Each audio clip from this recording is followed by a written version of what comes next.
कल रात जम्मू कश्मीर में श्रीनगर के अंदर एक ब्लास्ट होता है और वो ब्लास्ट बिल्कुल वैसा ही जैसा हाल ही में दिल्ली में देखा गया। इस सुर्खी ने बहुत तेजी से लोगों का ध्यान अपनी ओर खींचा, क्योंकि दिल्ली से कश्मीर में हुए ब्लास्ट के बीच का जो अंतर है वो मुश्किल से 5 दिन का है, 4 दिन अप्रोक्सीमेटली। ऐसे में इस ब्लास्ट के तार फरीदाबाद से जब जुड़ते मिले तो फिर ये देखा गया कि क्या ये सिलसिलेवार ब्लास्ट का कोई प्लान था या कोई प्रशासनिक चूक। आज के सेशन में चर्चा करेंगे, बताएंगे कि किस तरह से जम्मू कश्मीर में हुए इस ब्लास्ट को दिल्ली में हुए ब्लास्ट से रिलेट किया जा रहा है, और यह ब्लास्ट बिल्कुल वहां हुआ जहां पर व्हाइट कॉलर जो आतंकी थे, जिन्हें डॉक्टर्स के रूप में रिकॉग्नाइज किया गया था, लेकिन वो आतंक देश में फैलाने का काम कर रहे थे, उनसे ये तार जुड़े हुए हैं। साथियों, ये कुछ तस्वीरें हैं जो आपके सामने जम्मू कश्मीर में हुए ब्लास्ट की हैं, और ये ब्लास्ट एक पुलिस स्टेशन में हुआ है। और इस पुलिस स्टेशन में मीडिया रिपोर्ट्स के अनुसार 8 से 9 लोगों के मारे जाने की खबर इस समय चल रही है। कहीं 7-8 लोगों की है, कहीं 9 लोगों की, और 27 लोगों के इंजर्ड होने की खबर इस समय सुर्खियों में है। आप सभी को ये तो बहुत बहुत अच्छे से पता होगा कि जम्मू कश्मीर से पूरा की पूरा एक टेरर नेक्सस निकला, जो देश के विभिन्न कोनों के अंदर फैला हुआ पाया गया। सबसे ज्यादा कनेक्शन फरीदाबाद से थे, सहारनपुर, लखनऊ, यहां पर इन लोगों के पैर पसारते हुए देखे गए। दिल्ली में जब ब्लास्ट हुआ था तब आपने और हमने देखा था कि किस तरह से डॉक्टर्स के रूप में रिकॉग्नाइज्ड जो लोग थे या डॉक्टर्स जो थे, वो आतंक पसारने का काम कर रहे थे। घटना जम्मू कश्मीर की है, जिसमें श्रीनगर के अंदर नौगाम पुलिस स्टेशन में शुक्रवार रात करीब 11:22 पर बड़ा धमाका हुआ। एक तहसीलदार समेत 9 लोगों की मौत हुई और शवों की पहचान फिलहाल चल रही है। चर्चा है कि यहां पर मरने वाले ज्यादातर पुलिसकर्मी हैं। यहां पर अस्पताल के अंदर हुई आपाधापी की तस्वीरें देख सकते हैं, लोगों को ले जाते हुए लोगों को नोटिस कर सकते हैं। फिलहाल के लिए इस अस्पताल के अंदर लोगों का इलाज चल रहा है। ये घटना के बाद की तस्वीरें हैं। ये उस पुलिस स्टेशन की तस्वीरें हैं जिस पुलिस स्टेशन में फरीदाबाद से जब्त किया गया विस्फोटक सामान रखा, मीडिया में बताया गया है। मीडिया बता रही है कि यहां पर वही विस्फोटक रखा था जिस विस्फोटक को बरामद किया गया था फरीदाबाद से। आप यहां पर उस घटना के बाद के हाल देख सकते हैं जो कि कैमरे में निकल कर आए हैं। घटना के बाद के दृश्यों को यहां पर देखकर अंदाजा लगाया जा सकता है। एक सीसीटीवी कैमरे में कैद हुई इस घटना से आप रिकॉग्नाइज कर सकते हैं कि यह ब्लास्ट कितना बड़ा था कि इसने इतना भीषण दूर तक हमले की आवाज सुनाई दी, मतलब धमाके की आवाज सुनाई दी। यहां से उठी हुई लपटें और धुआं आपको यहां पर साफ दिखाई पड़ रहा है। अधिकारियों के अनुसार जो विस्फोटक जब्त हुआ था उसका सैंपल लेने के लिए कोई टीम आई हुई थी, और उस टीम ने जब यहां पर सैंपल कलेक्ट किया उसी समय पर इसमें ब्लास्ट हो गया। पुलिस स्टेशन के अंदर लगभग 360 किलोग्राम विस्फोटक रखा हुआ था, या फिर उसका कुछ हिस्सा यहां पर रखा हुआ था। अभी इस बात की पुख्ता मतलब जानकारी बाहर निकलकर नहीं आई है। ये विस्फोटक मुजम्मिल नाम का जो आतंकी है, जो फरीदाबाद के अंदर डॉक्टर बनकर काम कर रहा था, उसके किराए के घर से जब्त किया गया था, वही वाला विस्फोटक था। जम्मू कश्मीर में यह क्या कर रहा था, तो जम्मू कश्मीर पुलिस ही जांच करते करते मुजम्मिल तक पहुंची थी। हमने इस पर पूरा डिटेल एक सेशन किया था अंकित इंस्पायर इंडिया पर, जहां हमने यह बताया था कि कैसे इसके तार कहां से कहां तक, पूरा डिटेल अध्ययन इसमें हमने बताया था। आप जाकर इसे सुन सकते हैं। कैसे जम्मू कश्मीर के श्रीनगर, गांदरबल, शोपिया, पुलवामा से जुड़े हुए जो लोग थे, वो देश के अंदर विभिन्न क्षेत्रों से आतंक के लिए एकत्रित कर रहे थे विस्फोटक सामग्री, और फिर उन्हें बम में बदल करके देश के अंदर विभिन्न कोनों में ब्लास्ट का प्लान कर रहे थे। ये जो मुजम्मिल शकील नाम का आरोपी था, जिससे 2900 किलोग्राम विस्फोटक बरामद हुआ, इसी के ही विस्फोटक में से कुछ सामान जम्मू कश्मीर में रखा हुआ था। जांच एजेंसीज लेकर गई थी। अब ये जो जांच एजेंसीज के द्वारा ले जाया गया विस्फोटक था, उसमें से 350 किलोग्राम के आसपास के विस्फोटक में इस तरह का ब्लास्ट हुआ बताया जा रहा है। आपको ध्यान हो कि 30 अक्टूबर को यह मुजम्मिल पकड़ा गया था, और जब यह पकड़ा गया था तब इससे और लोगों के बारे में जानकारी निकल कर आई थी। फिर उमर का नाम निकल कर आया था। उमर ने, जिसने खुद को I-20 में उड़ा लिया था, लाल किले के अंदर जो आतंकी हमला हुआ उसमें, तो ये वही व्यक्ति था, मुजम्मिल ही था जो ये सारे की सारे मतलब इन चीजों को इकट्ठा कर रहा था। फरीदाबाद की अल फलाह मस्जिद के अंदर, अल फलाह मस्जिद में इमाम ने यह बताया था कि किस तरह से ये सब काम हो रहा था। सवाल एक बहुत बड़ा बना, और वो ये था कि इतना सारा इन लोगों ने विस्फोटक सामान जुटाया कैसे। पिछले सेशन में भी हमने इस बात पर जिक्र किया था कि इतना सारा विस्फोटक देश के अंदर ट्रेवल हो रहा था और किसी को पता क्यों नहीं चला। जानकारी जब इसके अंदर ढूंढी गई तो पता चलता है कि ये अमोनियम नाइट्रेट से विस्फोटक खुद बना रहे थे। असल में ये पढ़े लिखे लोग थे, डॉक्टरी पढ़ी हुई थी। डॉक्टरी में केमिस्ट्री पढ़ी जाती है, मतलब जब आप एग्जाम लिख रहे होते हैं तो केमिस्ट्री पढ़ी जाती है, और आप अपनी ट्रेनिंग के दौरान भी बायोकेमिस्ट्री पढ़ते हैं। इन्हें ये जानकारी थी कि किस तरह से अमोनियम नाइट्रेट को विस्फोटक में बदला जा सकता है। और अमोनियम नाइट्रेट हमारे देश में आसानी से उपलब्ध है। आसानी से कैसे उपलब्ध है? खेतों के अंदर जो नाइट्रोजन, फास्फोरस, पोटेशियम, ये तीनों एनपीके जो डलती है ना, इनमें जो नाइट्रोजन का सोर्स है उसमें अमोनियम नाइट्रेट को खाद के रूप में यूज किया जाता है।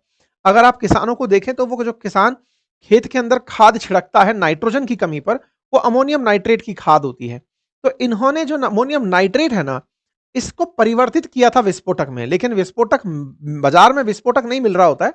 अमोनियम नाइट्रेट को कन्वर्ट करना ये लोग विस्फोटक में जानते थे, यानी कि वो रॉ मटेरियल है। जानकारी निकली कि दिल्ली में जो ब्लास्ट हुआ था उसके लिए हरियाणा के नूह से, असल में जब आप दिल्ली से बाहर की तरफ निकलेंगे, हरियाणा की तरफ कहिए या राजस्थान की तरफ जब आप निकलेंगे तो नूह जिला पड़ता है। नूह के अंदर बहुत ज्यादा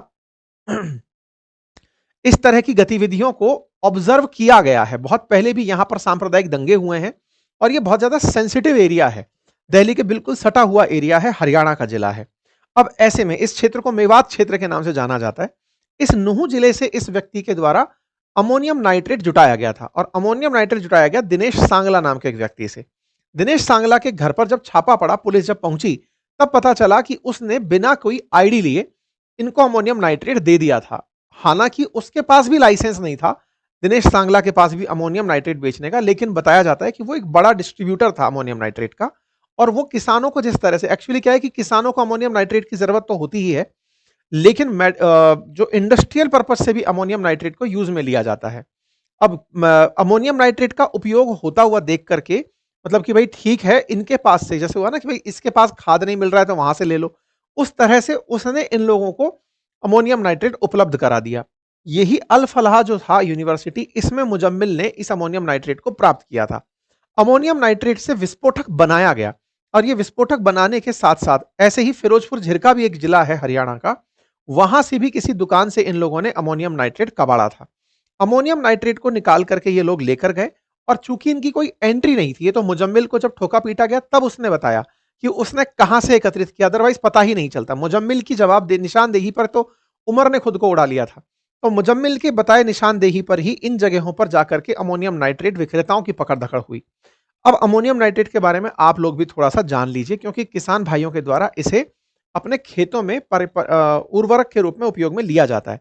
देखिए, हमारा पर्पज आपको बम बनाना सिखाना नहीं है और ना ही मैं आपको यहां बताने जा रहा हूं, लेकिन यह बताने की आवश्यकता है क्योंकि अमोनियम नाइट्रेट अगर कोई भी व्यक्ति बिना आधार कार्ड के किसी को दे रहा है, चाहे वो खाद के रूप में ही है, तो ये अत्यधिक संवेदनशील चीज है, इसे ना दिया जाए। अत्यधिक संवेदनशील से मतलब अगर ये गलत हाथों में लग जाए तो इस गलत हाथों में लगने से इससे विस्फोट हो सकता है। अब आप कहेंगे फिर तो सरकार को बेचना ही नहीं चाहिए। बेचना तो ऐसे पेट्रोल और डीजल भी नहीं चाहिए, सीएनजी भी नहीं चाहिए, लेकिन पेट्रोल और डीजल में भी तो विस्फोट होता है, गैस सिलेंडर में भी तो विस्फोट होता है, लेकिन हम घर में उसको यूज करते हैं। तो आवश्यकता की चीजें हैं जो घर में उपयोग में आती हैं, लेकिन ध्यान देने वाली बात यह है, जवाबदेही की बात यह है कि कम से कम ये पता रहे कि कौन खरीदा था। कम से कम आप अवेयर रहें कि ये किसान नहीं था। कम से कम आपको उसका आधार कार्ड, पहचान पत्र, जो जरूरी जानकारियां हैं वो आपके पास रखी हों। अमोनियम नाइट्रेट को कुछ और ज्वलनशील पदार्थों के साथ मिलाकर, मैं खुद केमिस्ट्री का छात्र रहा हूं, ऐसे में मुझे पता है कि इसको कैसे लोग विस्फोटक में बदलते हैं, पढ़ा लिखाई की है हम लोगों ने।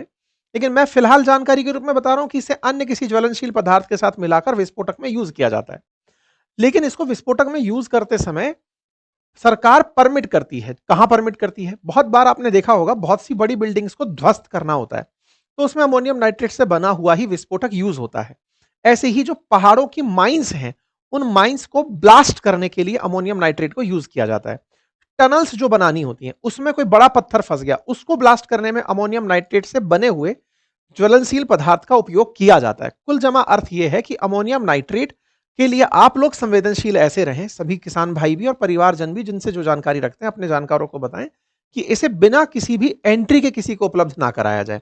होने के लिए समस्त ज्वलनशील पदार्थ नुकसानदायक हैं, लेकिन फिर भी अमोनियम नाइट्रेट का इन दुश्मनों के द्वारा क्या यूज किया गया था कि वो इसे कन्वर्ट कर रहे थे विस्फोटक के अंदर, और उसी विस्फोटक से देश के अंदर विभिन्न जगहों पर धमाके करने का प्लान कर रहे थे। ठीक है, आप में से कुछ लोगों ने एक विस्फोटक का नाम और सुना होगा जिसका नाम होता है आरडीएक्स।